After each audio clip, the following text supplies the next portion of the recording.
What happened last night in Israel was not a defensive action of Iran. It was a calculated attack on a civilian population. Israel will not stand by in the face of such aggression. Israel will respond. Our response will be decisive. And yes, it will be painful. Decisive and painful. Israel vows that they will respond to what happened yesterday with those that huge missile barrage from Iran into Israel, and it's going to be decisive. And I'm sorry, but whatever he thinks, he's wrong. It will not be decisive. It will just be the next step up the escalation ladder. And to discuss this and many more things about this ongoing war and now expanding war is Colonel Doug Macgregor, CEO of Our Country, Our Choice, highly decorated combat veteran, and definitely friend of the show. Doug, welcome back. Yeah, happy to be with you, Dan. But listen, let's just start off here. Let's look at a little bit at what the ambassador said there, because he's characterizing this as not a defensive move by Iran. Basically, it's an unprovoked attack, which I heard on a lot of Western media talking about this. What do you say to that aspect, first of all? Well, anybody who attacks the Israeli Defense Force or Israel is obviously unprovoked. And anything the Israelis do is inevitably defensive. So let's get that straight. As long as we understand those terms of discussion, then we can move forward, right? The truth is that this was the long-awaited counterstroke from Iran that people thought would happen weeks ago, maybe months ago. It finally did. And the truth is, it wasn't especially impressive. The whole point of the strike seems to have been to demonstrate to the Israelis the precision strike capability of the Iranians. They did not deliberately attack any civilian area. I think only one Israeli citizen was killed. Not sure how that happened. But when you look at the 180 missiles that were fired, most of them were medium-range ballistic missiles. Most were not hypersonic. They were subsonic. This was not a particularly devastating attack at all. But they did use hypersonic missiles, and they did attack a number of targets in Israel that were designed to tell the Israelis, look, we know where you've got your capabilities. We know where you are, and we can strike at will. Now, this is in line with what I think is the advice that Putin and also President Xi in China are giving to the Iranians, which is restrain yourselves, don't overreact. And I think with this new government in Tehran, which is actually quite moderate, it is taking the position that there is an opportunity here to essentially move past the conflict. And I think they're wrong. I think that they failed miserably to understand that the Israelis are waging a ruthless war of extermination against their enemies. They've done that in against Hamas and effectively the population of Gaza. They're doing something on a much lower scale and less intensity in the West Bank at the moment, and they're prepared to do that in southern Lebanon. So I don't understand why they are quite as restrained as they are, but they really were. Remember, compare this with the deaths of 7,000 Lebanese after Israeli airstrikes over the last few days. Quite a contrast. One dies in Israel and 7,000 people are killed in Lebanon. This is not going to continue. I think at some point the Israelis are going to be made to pay a terrible price. And there is some indication that that has, in fact, begun on the ground in southern Lebanon. Yeah, in fact, one of my sources had told me that Russia was, in fact, saying, hey, just cool the jets to Iran and just keep absorbing this and move until, especially after the BRICS summit. And apparently, originally, they had some agreement with that. But then the Russian prime minister actually went to Tehran and apparently was told, we can't wait any longer. We're not going to. And then we saw what happened there. Now, the big question now is what's going to happen next, because the president of Iran and their defense minister, barely minutes after the end of the missile barrage, came out and said, we're done. That we've answered the things that you've done to us. We don't want to carry this war any further. But if you do, understand that, to the point you literally just made, this was a small corner, to quote the Iranian president, of what we have. And the defense minister said we could use a lot more and a lot better of the missiles that we have if you do anything further. And then we had Netanyahu said this. Tonight, Iran again attacked Israel with hundreds of missiles. This attack failed. Iran made a big mistake tonight, and it will pay for it. The regime in Iran does not understand our determination to defend ourselves and our determination to retaliate against our enemies. So when you've heard some of the other statements, you saw that from the ambassador a minute ago, and Yoav Gallant was also said that there's going to be a severe retaliation. What do you think Israel is going to do next based on this? And actually, I have a second question after that, but let's answer that one first.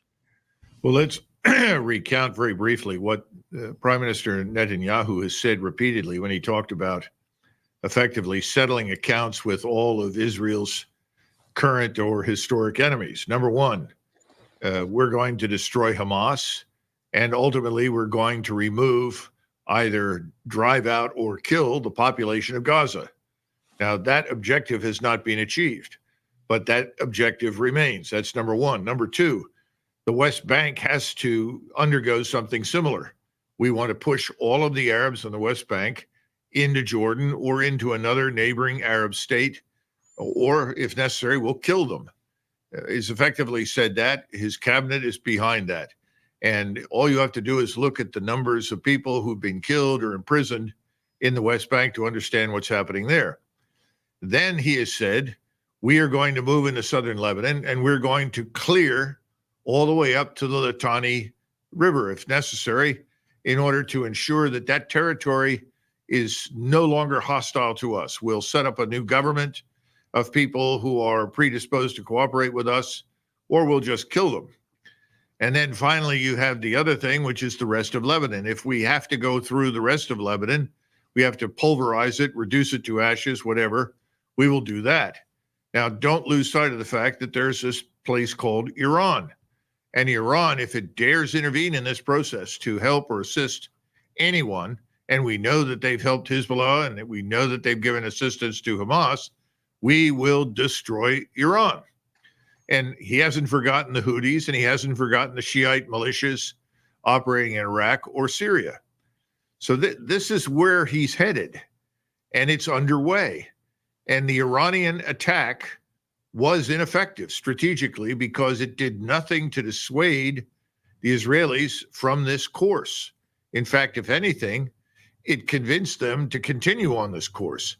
We, in the meantime, are standing in the background because we are awaiting that event that will eventually occur where the Israelis sustain heavy losses, either in the air or on the ground or both. And we have to intervene in order to rescue the Israelis from overreaching.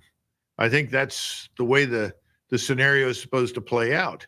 Now, we are already involved today with Army, Air Force, Naval Special Operations, ISR capabilities.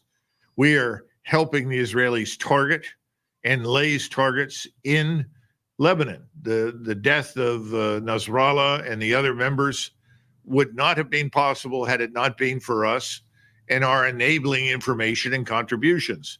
So our abilities to influence the conduct of operations is huge. And without it, the Israelis could not make the progress they've made thus far. They know that, and they want to keep on doing it as long as they possibly can, for fear that at some point we might say that's enough. Yeah. I don't think we're even close to that, but that's what I think is driving them.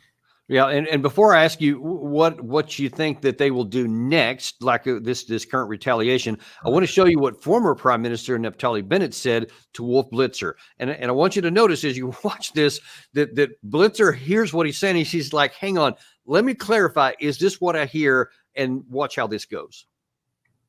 This is a once in a 50-year opportunity. What Israel needs to do immediately, we need to take out Iran's nuclear program. We need to attack Iran's energy facilities, and we need to attack the regime itself right away, because Iran made a fatal mistake of shooting 200 ballistic missiles at the state of Israel. Enough is enough, people. Well, I just want to be precise, Prime Minister. You want Israeli airstrikes to blow up Iran's nuclear facilities and its energy facilities, all the oil wells and the oil-related industry that is the main part of the Iranian economy. That's correct. Wow. No shame or embarrassment or blushing involved here. So do you think that that's the next thing on the Israeli target list that would come potentially even as early as tonight in Israel? Yes. And he's not saying anything that has not been said before. The Israelis have made it clear that if they were attacked in any way by Iran, that the first thing on their agenda was to destroy the oil production facilities. So they will be attacked. Now, that's very important. Let's step away from the nuclear facility issue right now. That's very important because it has a huge impact in Northeast Asia. And the Chinese in particular are very concerned about that. And they have made it clear that they will stand by Iran in the event that this occurs. There are forces in Iran who've said, if the Israelis do this, we will not hesitate to destroy all the oil facilities or production facilities that remain in the region. In other words, they're turning now on the Emirates and Saudi Arabia in particular. What they would say in the Muslim world is the fat and the corrupt in far-off places who are wealthy. They are going to pay a price for their failure to join in the fight against Israel. So this is a very dangerous path that they're on, but it's going to bring on the regional war in a very dramatic fashion. The second thing is this idea of regime destruction or decapitation. They can try that. That's been tried many, many times before. It's not going to work for the same reason that Nasrallah's assassination or Soleimani's assassination had no real demonstrative strategic impact. When you kill someone at the top or someone in any structure that is organized militarily or hierarchically, what do? You replace that individual with someone else. And in many cases, the individuals that show up next are frequently more radicalized and committed to the fight than the people that they're replacing. So that's a dangerous approach. It flies in the face of reason because historically, if you go to war, you try to go to war with the idea of ending the war as soon as possible and finding partners on the other side who recognize the wisdom of doing so as well. That is out of the question for the Israelis. They're taking a very Stalinist or Hitlerian approach. It's either everyone who opposes me is destroyed or annihilated, or it's unacceptable. In other words, it's a scorched earth approach that means that the end state is a world, as far as they are concerned, devoid of any enemies, and they are supremely powerful and in charge. That's it. And then finally, the nuclear facility issue. I'm sure that we have given them munitions that will allow them to penetrate. How far, how effectively, I have no idea. And they have redundant facilities. Not everything is necessarily concentrated in one location. So we'll have to see. But the real signal that all of this sends is you in Iran, you in every Muslim country, you in Turkey, you in China. And by the way, you Russians who are backing up the Iranians, you'd better figure out quickly that we're deadly serious. And if you get in our way, you're going to be victims too. I think it's a terrible way to do business because it's this sort of thing that says you're either with us or against us. When you take that position, inevitably, everybody ends up against you. Right. People Yeah. you don't have to fight. Now, I want to go down the task or the list here of those objectives and those things that they want to accomplish. And I'm going to ask you, do you think that they can physically do them in several different areas. But before I do that, and to put that in context, I want to mention something which you had actually sent me right prior to this show here about a development going on in Lebanon right now, which is very relevant to what we're talking about here. And that is this invasion that the Israelis have done into the southern part of Lebanon, where Hezbollah is, with the stated objective to move them back to the Litani River, about 25 kilometers deep, about 125 kilometers wide. That was a massive, massive military task all on its own. But coming on the heels of the fact that they still have combat power, they have to leave in the Gaza Strip and in the West Bank to deal with what they're doing on those places. And at the same time, they're now about to start something bigger with Iran. They are suffering big time in the early effects of this war, where they're suffering strong casualties on like the first and second day. Can they sustain this in that area? Well, if you're going to show the quote from Gallant, I'm sure you will, hopefully. Yeah. It's pretty obvious that it's going to be difficult to do so. One of the things that the Israelis have been careful not to release are real accurate figures for casualties, killed and wounded. And remember, wounded falls into two categories: wounded so badly that you're out of action permanently, and then wounded in a way that means that you could return to duty at some future point. We have no idea what that looks like. But based upon what Gallant has said, it looks pretty grim right now, and they've only recently just crossed the border into Lebanon. And we heard that supposedly Israeli special operations forces were preceding the advancing troops in order to, quote unquote, clear the way so that this massive armored force and artillery force could be effective. Now, it's obviously not working out that way, but we don't know the details. Secondly, an Israeli soldier on the front in Lebanon was just interviewed on Israeli television within the last few hours. And one of his comments really stood out. He said, "I don't understand why people here continue to refer to this operation in Lebanon as limited." He said, "I've never seen so much equipment, so many stores, so much ammunition, so many fighting platforms. I've never seen anything in my life like this. It's overwhelming." I think he's telling us the truth. For the Israelis to go against Hezbollah, they always understood that if you go in there, you have to annihilate everybody that you come into contact with. In other words, it's a no quarter asked, no quarter given. Scorched earth operation, destroy everything. Because if you don't, it will be back. And they know that. Every time they've gone in and they have failed in that to achieve that objective, the enemy has grown stronger. So I think they've decided to take the gloves off. And the point is this: if you're sitting in Tehran, if you're sitting in Beirut, if you're sitting in Amman, in Cairo, anywhere else in the Muslim world, you're looking at this, or Damascus, you need to understand something. This is real.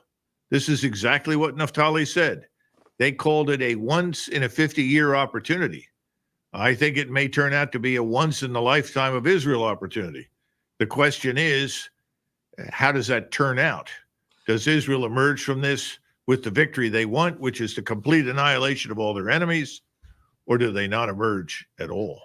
And I want to, one of our viewers there just ask a question there about what happens with reserves. And I wanted to ask that because according to, now this has not been corroborated because it's coming from the Lebanese media, but they're claiming that the first day casualties have been somewhere around 300 wounded Israelis. And again, to your point, who knows how serious those are, and 49 have been killed according to them. The Israeli Defense Forces, they're not, it doesn't appear to me, big enough to be able to keep something back in the Gaza Strip. At the same time, they're doing this massive organization here without calling up a lot of reservists. Do they have the force structure to even accomplish this objective? Well, two things. First, we are pouring enormous amounts of cash and resources into Israel in order to keep Israel's economy from completely collapsing. So without us, none of this can happen simply because it's not a question of not having the manpower.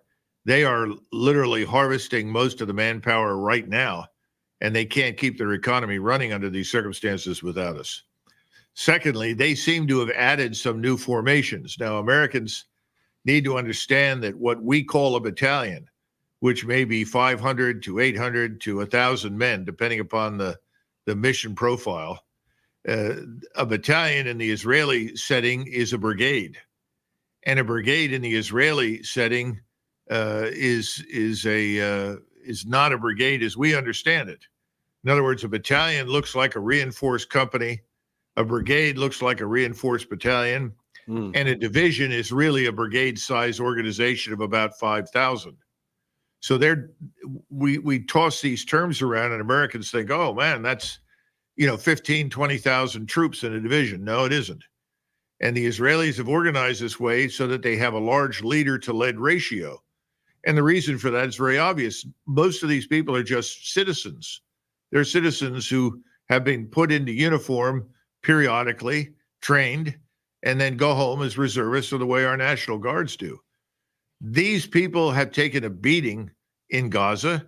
They're taking a beating now as they go into Lebanon because they are not highly trained professional combat troops. They're going to do the best they can, but that's why Israeli air power is so important. That's why during the strike last night, the Iranians made a point of using their hypersonic missiles against those locations where Israeli air power is concentrated. Now, we don't know what the battle damage assessment was, and I don't think we'll know for a long time.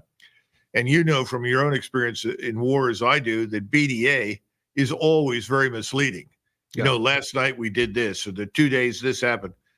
It usually doesn't turn out to be accurate, and it's very misleading, and it creates a false impression of success. We saw that in the Gulf, and that was true during World War II. We're going to see it again here. And I think that's what's happening already as they move into Lebanon. It's hard for people who place so much value on technology and so little value on human capital, frankly. Yes. That to imagine that a well-trained opponent with reasonably good technology can do a lot of damage against someone who's not all that well-trained, despite hurling great quantities of explosives day and night on top of someone. So I think that's where we are right now. And it's going to be a tough fight. Yeah, right. And that's why. So it's already a lot tougher at the barely scratched in the surface when they've started here to this objective they set of 25 kilometers times 125 wide. So if they're having that much difficulty right now on that, then let's go back to the strategic view, or at least the operational view. Can Israel make good on its objectives stated by Naftali Bennett or whether it was Yoav Gallant or Netanyahu himself, that they're going to take out the leadership of Iran and that they're going to take out their nuclear program? Can they do that? Well, I think it's going to be very difficult. So I'm not going to say they can't do it. I think it's probably unlikely that they will have as much success as they're anticipating. But remember, they also have us. And I think they're betting very heavily on us backstopping them. And remember that the things that you're describing happen against the backdrop of problems in Gaza, problems on the West Bank, problems in Syria, Iraq, and Yemen, as well as what's going on in southern Lebanon. We know that thousands of additional, let us put it this way, Shiite fighters from Iraq, Southern Arabia, Syria have also joined Hezbollah in this fight. So Hezbollah has actually been reinforced. How much, how effective is that? I don't know, but that's not inconsequential. Now, here's something else. Remember that they're also betting that we will continue to bribe the leadership in Arabia, in the Emirates, in Egypt and Jordan, because literally that's what we do. We have package deals that are offered involving billions of dollars that these various regimes desperately need to stay in power in order to feed their populations, pacify their populations, improve their infrastructure. What we don't know is how much longer that will work, because the populations are increasingly saying, we don't give a damn about that. And they're seeing the people that are leading their countries in the worst possible light. In other words, they conform to this ugly picture that's painted in the Quran of unworthy leaders, unworthy monarchs, unworthy sheikhs and emirs. So I have a feeling that a tipping point is coming. And Hezbollah is right now viewed in much of the Arab world and in the Muslim world in general as a heroic force, just as Hamas, simply by surviving and continuing to fight back, has become celebrated. How much longer does that go on before finally you do get Iran to step up 100%? And then there is always in the background Turkey. And the Turkish foreign minister has spoken about their unwillingness to stay out of the fight if this results in the destruction of Lebanon. And I think it's a fair argument right now that Lebanon is being destroyed. Right. Yeah. Then that was another thing I wanted to talk about. But before, I'm going to ask you next. Let's assume that Israel does some version of what they said, whether tonight, the next night, somewhere soon. Then the next question is, what is Iran's likely counterstrike to that? Because it sounds like, listening to their president and their minister of defense last night, that they've already calculated what they're going to do next. But before I do, I want to show you what I think is a symptom of the Western thinking and what its absence is. I'm going to show you something from John Bolton. By saying that name, you already know pretty much what's going to follow. But here's what he's saying that we ought to do, which sounds like he got his talking points from Naftali Bennett. This time, I do think there will be a very substantial response, whether it's against the Iranian Revolutionary Guard bases and headquarters, whether it's against their oil infrastructure on the Gulf, whether it's against the nuclear program. I don't know. I think any of those would be targets that would be perfectly legitimate for Israel to go after. And I think this time this is a demonstration for everybody, not just for the terrorist groups, but for Iran itself. They may not fear the United States. They do fear Israel, and they'll fear it more after this Israeli response. So he's saying there, his viewpoint, and I see it, lots of people share it in the West, is that they say, yeah, you go, Israel, you hit them there, and that'll show them, and then they'll back down. There doesn't seem to be any thought to what happens next. So what do you think does happen next? Well, I think, first of all, that what John Bolton described is precisely what the Israelis will do. And I don't think the Iranians will be surprised by it. I think they're prepared for it. And I think the same thing is true for Hezbollah, just as we've seen Hezbollah come to life rather dramatically and inflict heavy losses on advancing Israeli forces despite the pulverizing bombings and air attacks. You'll see the Iranians come back as well. The question is beyond the initial stage of destroy Iranian oil facilities, attack the Iranian government, its leadership, the decapitation idea, and then, of course, the nuclear facilities. What then? And I think what you've got to take into consideration is the possibility, very high probability, I think, that the entire region will explode. Because, again, the populations from Libya all the way to the border with Pakistan are all enraged. The entire Islamic world is enraged. People are pouring in to help and support and assist. But more important, the Russians and the Chinese, I would say even the Indians, although I don't see any evidence that they would engage directly. But everybody, the people that you referred to before as BRICS, which is a growing structure, the populations in those countries are all aligning against Israel and ultimately us. And this is why I've always wondered, once this really gets underway and the Israelis begin to take very serious losses simply because of overwhelming numbers, how much can we do to rescue Israel at that point? And then again, the question is, where do we go on the nuclear level? Because the use of a nuclear weapon by the Israelis would just do much more than turn them into a pariah in the world. It would also affect us, because no one has used that weapon in action since Hiroshima and Nagasaki. So all I can say is John Bolton is correct in what he says is going to happen next. What happens beyond that will depend on the other factors that we've been discussing. And I think this is, I talked about Osavia, this notion of Islamist solidarity that cuts across national lines and boundaries.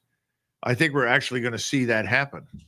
but I think it's also going to be buttressed and supported by China and Russia. So I want to look at that, because then that's where things start to get real messy. That could come in, and I think that the chance of that would go up a lot if the United States joins in, not with support, but actually fighting alongside Israel. Now, yesterday, I'm going to show you a clip here from Jake Sullivan, something that he was asked, and his choice of words here is interesting and possibly troubling, and I wonder how you interpret this. Watch this. In April, after Iran struck Israel, the U.S. issued a number of sanctions as a consequence. This morning, the president said there would be severe consequences if Iran carried out this attack. What are those consequences, and are they more severe than sanctions? Totally legitimate question, and that answer will come based on the conversations and consultations we have with our Israeli counterparts. It's too soon for me to stand before you today and give you an answer. What I can tell you is this. We are proud of the actions that we've taken alongside Israel to protect and defend Israel. We have made clear that there will be consequences, severe consequences for this attack, and we will work with Israel to make that the case. So there will be severe consequences. We will work with Israel. That sounds like you're talking about joining in, not just giving them some more missiles. How do you read that? Well, we're already involved. This is what people don't understand. We continue to deploy more and more forces to the region, but we're already involved. We have aircraft flying electronic intelligence missions. We're pinpointing targets, lasing targets for them. The only thing we haven't done is launch 1,000 fighter jets in support of them, and also launch the bombers that have already been pre-positioned in places like Diego Garcia to bomb for them. I think all of that is planned, and I suspect all of that will happen. And I think that the question is, does everyone in the world then suddenly bow down and beg forgiveness? I don't think so. I think the opposite is the case. I think we will see the wheels turn in directions that we wish would not move, and that is the world against us and Israel. But now here's an additional question to that. It's one thing about just whether we do it and what the battlefield conditions would be like, but if the war in Russia, between Russia and Ukraine, is any indication of what modern warfare is like, this is not something that's going to be like Desert Storm. It was over in 100 hours, or even the 2003 Operation Iraqi Freedom, which was about a month of ground combat, and then, yay, the war's over. This is something that would be a sustained combat. But can America engage in sustained combat? Just consider in the last 7 days, just within the last 7 days, the U.S. has given the largest ever arms and weapons package to Taiwan, in $567 million for Taiwan. Then $8 billion for Zelensky and Ukraine, and then $8.7 billion additional. This is new on top of what's already been given to Israel for its here. And we've already seen that we're short on interceptor missiles to give to Ukraine. Jake Sullivan admitted about 2 weeks ago that he's scraping them from everywhere else in the world that we've offered them so that we can have enough for there. And that's without us using anything. Do we have the capacity to sustain combat?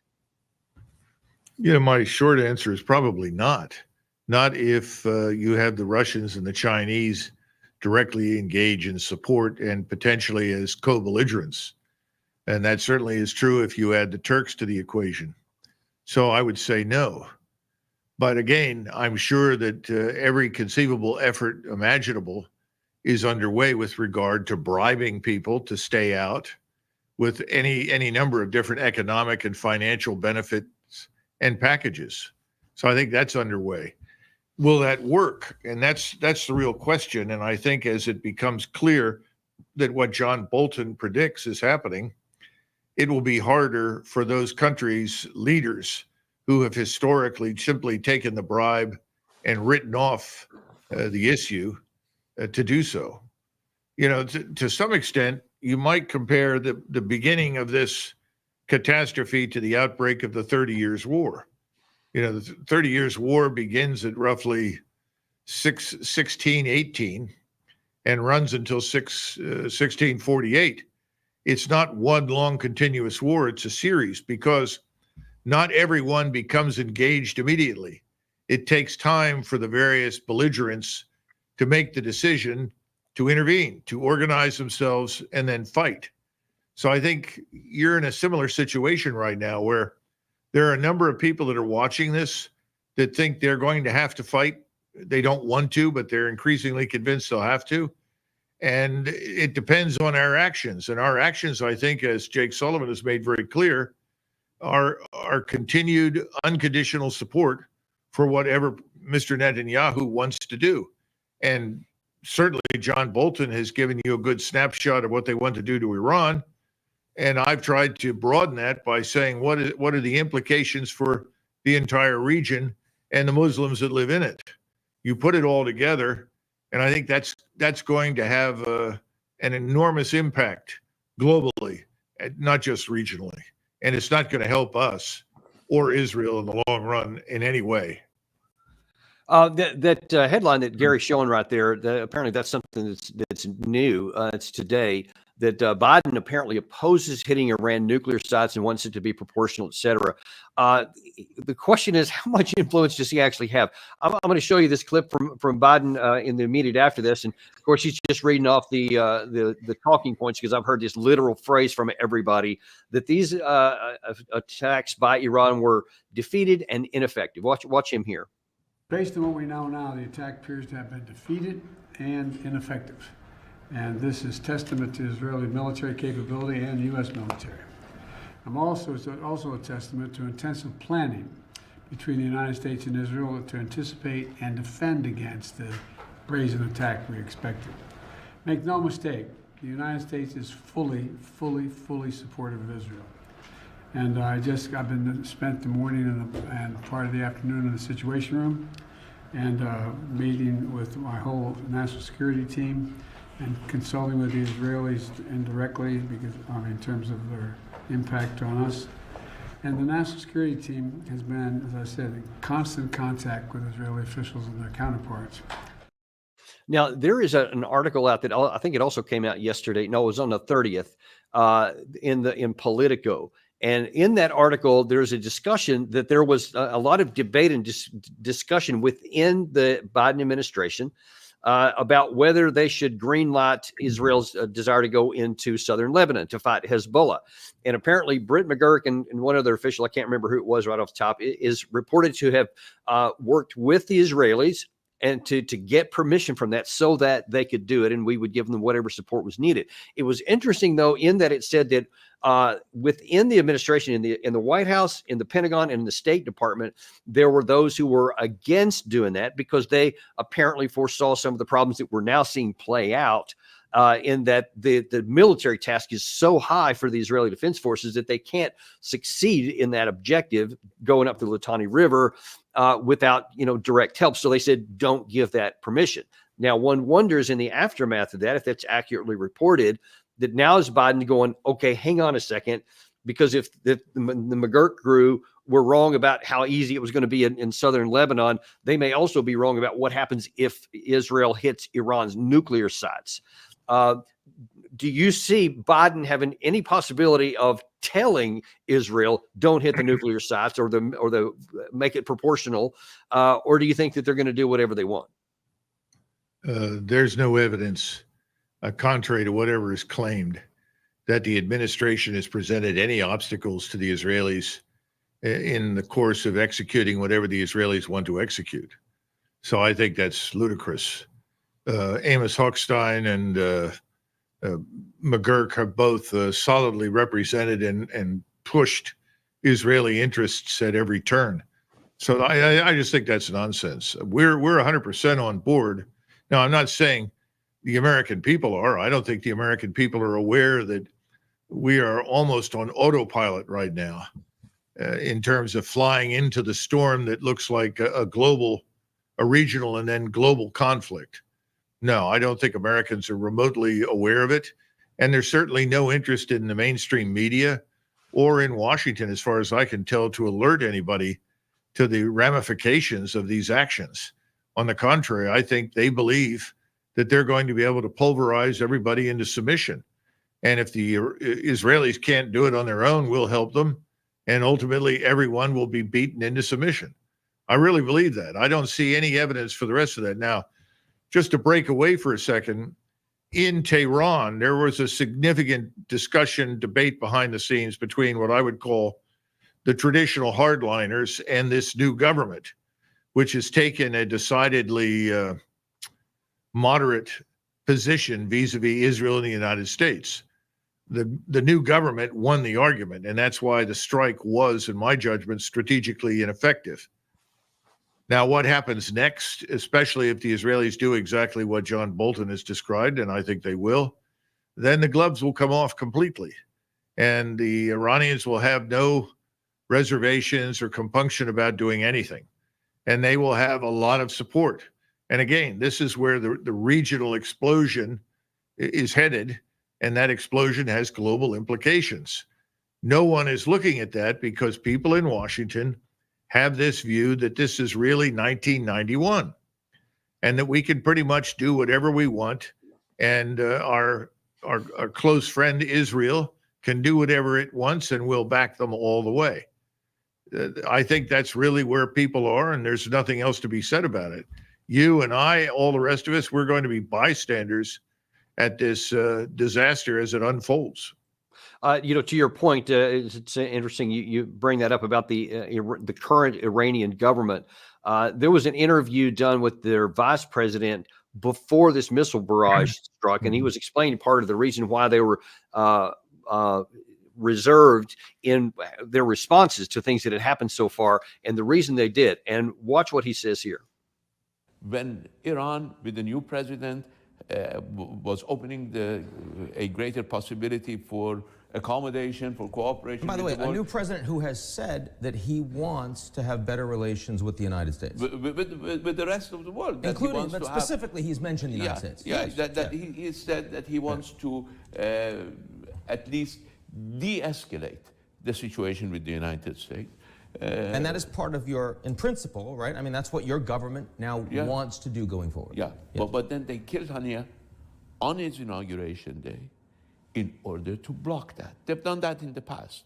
You remember when Biden was elected as president, Israel increased its operations in Iran, killing one of our nuclear scientists. So they thrive on tension, on conflict. And we will not provide it to them, but that doesn't mean that we will fail to defend our territory, fail to defend our people, and fail to defend our guests. And that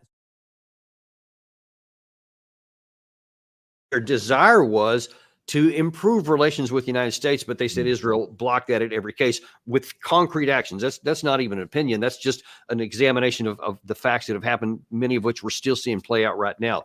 So the question right now is we just heard Bolton and Ambassador Dannon at the beginning talk about what Israel is almost certainly going to do, or very likely to do, in their next barrage. If they do that, what do you think is Iran's next play? Well, keep in mind, if you listen carefully to what the man said and what he was telling us is the truth, there's an underlying assumption that there is some daylight between Washington and Jerusalem on these matters. In other words, that you have two separate, distinct political entities with different views and different interests. And that simply isn't true. I would argue no one in Washington knows what our interests are. Our interests, if we sat down and tried to outline them strategically in a concrete way, would certainly not take us into a war with virtually the entire Muslim world that could spread and include most of the rest of the world. So, that just is not there. But the point is, he doesn't understand that there is no daylight there. By the way, I think it's important to understand that not only is there no daylight between Washington and Jerusalem, the puppet in Kiev, Zelensky, continues to speak for Washington. And even though Washington would like to wash its hand of the situation over there, and eventually will, the problem the Russians have always had is that they've wanted to believe that there were people in Washington anxious to bring the war to an end and negotiate with them. And frankly, that's just not been the case. And then finally, we have, as you mentioned, I think earlier in the program, The Chinese are discovering that we are continuing to bolster what we think are our interests in Taiwan. And we seem to think that we want Taiwan to become an unsinkable aircraft carrier for use by us and others against China. That's the way China views it, because that's the way it was used during World War II by the Imperial Japanese. So all in all, I think everyone who is wondering what really drives Washington has figured out that the desire to wage war and conflict with almost everybody that doesn't agree with us, that doesn't submit to us, particularly to our financial hegemony and economic dominance, as well as our military hegemony, is the enemy. And I think they're figuring it out. So when you ask, what will Iran do next? I think Iran will take the gloves off, and I think Iran will respond decisively. They have the capacity to fire 100 missiles an hour if they want to do it. Yeah, and that would be well, that would certainly change the game here, and I think it's pretty predictable, at least initially, what kind of reaction that would get here, which I think is what Netanyahu plans. I think that he would. It seems to me, just looking at his actions, that he would be fine if we would just willingly join in with him and openly, so not even just even in the shadows, but just openly join in with him. But if not, I perceive that he is prepared for his troops in Lebanon to suffer a lot, and for his cities to get hit with this expected gloves off Iranian response, so that then they can cast themselves as, you can't abandon me now. Well, you know, our very state is at risk now. We need your help to come in. Or he could use his nuclear card. And in either way, that is just catastrophic for really for the world, but definitely for American interests. And it seems that at some point, and maybe this is just wishful thinking, that even those people who you just ably described about how they want to solve every problem with military can recognize that, okay, that's not going to help us out. So we need to put the brakes on something here pretty quick. Is there any chance that's going to happen? Well, first of all, keep in mind that Mr. Netanyahu, whether you like him or not, is a very astute politician. And he understands that there is a critical prerequisite for success for him, and that is that the American population sleep comfortably at home without understanding what's happening beyond their borders. I think that people in Washington are equally sensitive to that. So what we don't know is what happens when we do commit all the air power that we've discussed and missile power. If that provokes a wider regional and particularly global response, you bring the Russians and the Chinese into the equation and others, then we've got a problem, because Americans haven't necessarily signed on for this. And it will be difficult for Americans to believe that all of this is quote unquote unprovoked. In other words, if they think they're going to pull off a quote unquote Pearl Harbor, I think they're misguided. Well, you know, I guess we'll see, you know, how that turns out there. In the last few minutes that we have here, you've mentioned this a couple of times. I wonder if you could just kind of give an explanation for how you see the Russia connection going on with Iran specifically, because the Russian prime minister was there a couple of days ago. Actually, he was there hours before the first missile barrage came. And lots of talk about what's coming up with the BRICS meeting at Kazan here coming up shortly. What do you think would be the Russian reaction if this blows up into an all-out war between Israel and or the United States and Iran? Will Russia allow Iran to fall? Because it seems to me they need Iran. The Russian point of view is very straightforward. They see Eurasia as emerging as a complex of enormous financial, economic, political, even cultural power. And if you go back to, let us say, the 10th century, and you look at the world then, the world consisted of China, India, Persia. Later on, you added to this the emerging Seljuk and then Ottoman empires and so forth. These concentrations are roaring back to strength and energy. The Russians have decided that their future lies in Central Asia and Asia in general. that their bet on the future is with China, India, Persia, Iran. These are enormous countries with great human capital, great resources, a great future. They have decided that they are unwanted by the West, and while they would like to go back at some point and do business with the West, they don't ever want to become dependent upon the West in the future again. So this is not just about does Russia support Iran? Is Russia going to remain faithful and true to the larger strategic vision that has been articulated not just in BRICS, but in the Shanghai Cooperation Council and in many, many other forums for a long period of time? Does that answer your question? Yeah, it does. And we'll have to wait and see how all this plays out. It's just distressing to see, because the people in the Palestinians in the Gaza Strip and the West Bank are paying a terrible price. The people in Lebanon, all of it, are paying a terrible price. The Israeli military is paying this awful price. And all of these games keep getting played, and you have the likes of Lindsey Graham and John Bolton, who don't seem to care anything about the human people that are involved in this, and they are almost always the bill payers for this. And for that, I just grieve. But well, that's the nature of the ideologue. Remember, ideology is the secular variant of religion. So that's why I brought up the 30 Years' War and the outbreak of it, to try and get people to understand that this is exactly what you said. This is not likely to end quickly.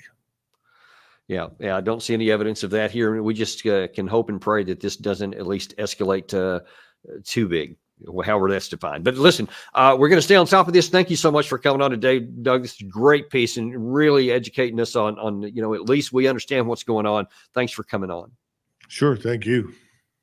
And we appreciate you guys too. Always grateful to have you here watching us. Without you, we wouldn't even have a show. So thank you. Be sure and like and subscribe if you haven't done that already. We'd really appreciate it. And we'll look forward to seeing you on the next episode of Daniel Davis Deep Dive.